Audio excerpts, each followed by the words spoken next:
please subscribe my YouTube channel and press the bell icon. You watching real horror stories in every day. ये बात आज से 3 साल पहले की है। वेदांत को एक ऐसा प्रोजेक्ट मिला था जो उसका पूरा करियर बना सकता था। इस वजह से वो कई हफ्तों से ऑफिस में देर रात तक काम करता आ रहा था। अगर वेदांत ऑफिस से टाइम से निकलता तो वो घर वापस जाने के लिए मेट्रो पकड़ लेता, वरना उसे कैब लेनी पड़ती थी। उस दिन वेदांत की बदकिस्मती थी कि उस सर्द नवंबर रात को वो टाइम से निकला और नोएडा की तरफ जाती हुई आखिरी मेट्रो में चढ़ गया। जब वो स्टेशन पहुंचा तो ट्रेन के दरवाजे बंद हो रहे थे। मेट्रो की अनाउंसमेंट स्टेशन के स्पीकर्स पर बजी और वो ट्रेन की तरफ तेजी से दौड़ा। इतनी ज्यादा ठंड थी कि उसकी सांस भाप के रूप में उसके मुंह से निकल रही थी। हांफते हुए वो सबसे पास वाले डब्बे में आ गया। मेट्रो के दरवाजे उसके ठीक पीछे बंद हुए और वो हड़बड़ाकर सामने वाली सीट पर जाकर बैठ गया। वेदांत की सांस अब भी फूल रही थी कि मेट्रो एक हल्के झटके से चल पड़ी। मेट्रो ने धीरे धीरे रफ्तार पकड़ी और वेदांत ने नोटिस किया कि वहां सिर्फ वही था। पूरी ट्रेन में उसके अलावा और कोई पैसेंजर नहीं था। वेदांत ये देखकर थोड़ा घबरा गया। पता नहीं क्यों पर वेदांत की दिल की धड़कनें उस खाली ट्रेन को देखकर तेज होने लगी थी। मेट्रो की एक और अनाउंसमेंट आई। अगला स्टेशन आ चुका था। ट्रेन के दरवाजे खुले और एक ठंडी हवा का झोंका डब्बे में घुस आया। वेदांत कपकपा उठा। ठंड की वजह से नहीं, बल्कि जो वेदांत ने बाहर देखा उसकी वजह से। पूरा स्टेशन खाली था, एक आदमी के सिवाय। वो सामने एक लोहे की बेंच पर बैठा हुआ था। वो अधेड़ उम्र का था और उसने जीन्स और एक जैकेट पहनी हुई थी। उसकी पीठ इतनी सीधी थी कि ऐसा लग रहा था कि उसकी रीढ़ की हड्डी की जगह कोई लोहे का सरिया हो। आंखें फाड़कर वो आदमी अपने सामने कहीं दूर देख रहा था, जैसे किसी ने उसको चौंका दिया हो। उसकी बड़ी बड़ी आंखें ही बहुत थीं वेदांत को डराने के लिए, पर जो देखकर वेदांत की रूह कांप उठी वो थी उसकी मुस्कुराहट। एक कान से दूसरे कान तक खिंची हुई एक बेजान मुस्कान। वो एक भयानक पुतले की तरह बिना हिले डुले बस वहीं बैठा हुआ था। ट्रेन के उस स्टेशन से निकलने तक भी वो आदमी वहां से बिल्कुल भी नहीं हिला। यहां तक कि उसने अपनी पलकें तक नहीं झपकाई। वेदांत की सांस में सांस आई और वेदांत ने अपना सर हिलाया और खुद पर हंसने लगा। उसने सोचा कि ये कोई डरने की बात नहीं थी, कोई शायद शराब पी के बैठा हुआ होगा। वेदांत ये सोच ही रहा था कि मेट्रो का अगला स्टेशन आ गया। स्पीकर से अनाउंसमेंट आई और स्टेशन की लाइटें दिखने लगी। फिर ट्रेन प्लेटफॉर्म पर रुकी। दरवाजे खुले और इस बार तो वेदांत के होश उड़ गए। वो बूढ़ा आदमी वेदांत के ठीक सामने फिर से उसी बेंच पर बैठा हुआ था।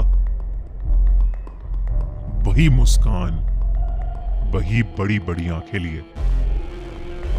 ऐसा कैसे हो सकता था? वो अगले स्टेशन पर इतनी जल्दी कैसे पहुंच सकता था? स्पीकर से फिर एक अनाउंसमेंट हुई, पर वेदांत का उस पर कोई ध्यान नहीं था, क्योंकि उसी वक्त उस आदमी की आंखें हैं और वेदांत की आंखों से मिली। वेदांत का दिल उसकी छाती पर हथौड़े की तरह बजने लगा। ट्रेन के दरवाजे बंद होते होते लगभग एक अरसा बीत गया। जैसे ही दरवाजे बंद हुए वेदांत इंजन की तरफ जाने लगा। उसने सोचा कि अगर ट्रेन में कोई और पैसेंजर नहीं है तो कम से कम वो ड्राइवर के पास तो पहुंच ही सकता था, पर उसकी किस्मत खराब थी। उसके वहां तक पहुंचने से पहले ही ट्रेन अपने अगले स्टेशन पर पहुंच गई थी। दरवाजे खुलने लगे। इस बार वो आदमी बेंच पर बैठा नहीं था, बल्कि बेंच के किनारे खड़ा हुआ था। वो अब भी वेदांत को घूर रहा था। एक बार फिर मेट्रो की अनाउंसमेंट आई और दरवाजे बंद होने लगे। इस बार वेदांत अगले स्टेशन से पहले ड्राइवर के कंपार्टमेंट तक पहुंच गया और लोहे की उस दीवार पर जोर से अपने हाथ मारने लगा। वेदांत यही उम्मीद कर रहा था कि काश ड्राइवर उसकी आवाज सुन ले, लेकिन सामने से कोई जवाब नहीं आया। इतने में फिर अगला स्टेशन आ गया। दरवाजे खुले। उस प्लेटफॉर्म की लाइटें धीमी थीं। पूरी दिल्ली कोहरे से ढकी हुई थी। इस बार वो आदमी वेदांत को कहीं नहीं दिखा, लेकिन फिर अचानक वो अंधेरे में रोशनी की तरफ आया और वेदांत की नजर उस पर गई। वेदांत अब काफी ज्यादा डर चुका था। उसे समझ नहीं आ रहा था कि उसके साथ ये क्या हो रहा है। वो बूढ़ा आदमी अभी भी अजीब तरीके से चलता हुआ वेदांत की तरफ ही आ रहा था। वो किसी नॉर्मल इंसान की तरह नहीं, बल्कि किसी कठपुतली की तरह ही चलता हुआ वेदांत के पास आ रहा था। एक और कदम उसे ट्रेन में अंदर ले आता। वेदांत का शरीर अकड़ने लगा और घबराहट में उसकी एक जोर की चीख निकली। वेदांत ट्रेन के अंदर दूसरी तरफ के कंपार्टमेंट में भागने लगा। दरवाजे दोबारा बंद हुए और वेदांत को एहसास हुआ कि वो अब ट्रेन में उस आदमी के साथ बंद था। मेट्रो फिर एक बार झटके से शुरू हुई और वेदांत इस बार लड़खड़ा कर नीचे गिर पड़ा। जब वेदांत ने उठने की कोशिश की तो उसने अपने पीछे कुछ ऐसा देखा जो आज तक उसकी याददाश्त में छपा हुआ है। ट्रेन जोरों से हिल रही थी। वो आदमी वेदांत की तरफ अजीबोगरीब तरीके से चलते हुए आ रहा था और जहां वेदांत गिरा था उस कंपार्टमेंट की सारी लाइट्स फ्लिकर कर रही थीं। वेदांत को ऐसा लगने लगा कि उसके साथ कुछ बहुत बुरा होने वाला है। वो एक छोटे बच्चे की तरह फूट फूट कर रोना चाहता था, पर किसी तरह उसने हिम्मत जुटाई और उठ खड़े होकर दोबारा दौड़ना शुरू किया। वो ये सोच रहा था कि अगर वो ट्रेन के एंड तक पहुंचा तो फिर उसके आगे क्या? क्या वो डरावना आदमी उसे पकड़ लेगा और फिर क्या वो उसे मार डालेगा? वेदांत भागते भागते आखिरी डब्बे में पहुंचा। उसने अपने साइड में देखा कि अगला स्टेशन भी आ चुका था। वेदांत ने पीछे मुड़कर देखा तो वो आदमी अब वेदांत के बेहद पास था। उस डब्बे की भी लाइट्स जल बुझ करना शुरू हो गईं। ट्रेन धीरे हुई, लेकिन मेट्रो के दरवाजे अभी भी खुले नहीं थे। वो आदमी अब वेदांत के चेहरे के पास आ गया था। वेदांत ने ट्रेन के शीशे को पीटना शुरू कर दिया। उस आदमी ने वेदांत का चेहरा पकड़ लिया और एक बार फिर से वो भयानक मुस्कान उसके चेहरे पर वापस आ गई। ये सब अपने साथ होता देख वेदांत सुन्न पड़ गया। लेकिन तभी ट्रेन के दरवाजे खुलने शुरू हो गए।